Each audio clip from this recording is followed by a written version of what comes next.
Welcome back to Muscle in the Morning. I'm Dave Palumbo, and today is Thursday, February 6th, 2020.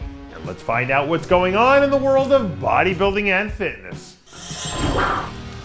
I'm of the opinion that leap year should be a bigger holiday than it is. If it only happens once every 4 years, we should be celebrating leap year the same way we celebrate, say, the Olympics. And do you know what else I think we should be celebrating this year? Mahmoud Al Durrah. Because I think he's about to have a strong rebound season. Durrah set out the majority of his 2019 campaign, which means that he's coming into this year rested and ready to go. And if he used his downtime wisely, a trip back to the Olympia stage could be in his future. In his first full year as a starter, Patrick Mahomes threw 50 touchdowns and won the league MVP. Now, I'm not saying that Hunter Labrada is going to be the Patrick Mahomes of bodybuilding, but he's definitely got his share of arm talent. Even though we're still in early February, to me, Hunter's as big as I've ever seen him. And add that to the fact that he's healthy now, and he becomes a prime candidate to come in and be an impact guy from day one. The first time I ever saw Mahomes in a live game action, I knew he was going to be a star. And depending on how things go, who knows? We could even end up having the same feeling about Hunter Labrada once he steps onto an IFBB Pro stage. For a long time in bodybuilding, people used to say that a good big man beats a good little man 10 times out of 10.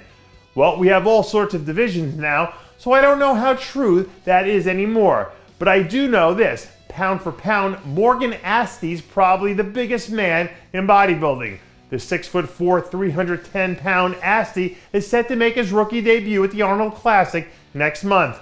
And there's a legitimate chance that he won't be the most muscular guy on stage for the first time in his career. A guy Morgan's size should typically have a puncher's chance against most lineups. But this show isn't like most lineups, which means that he better make sure he checks every box along the line if he wants to have a shot at the top 10.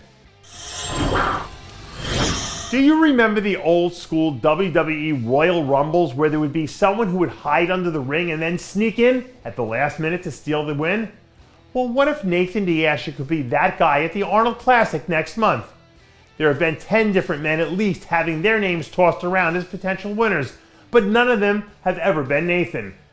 He's the guy under the ring right now. Remember, it wasn't even 3 years ago that people were talking about him as the heir apparent to Phil Heath as the next in line for the Olympia, and he's only gotten better since then. This could be the perfect setup, and I believe he's got as good a chance as anyone to be in there as the last man standing. And that does it for yet another edition of Muscle in the Morning.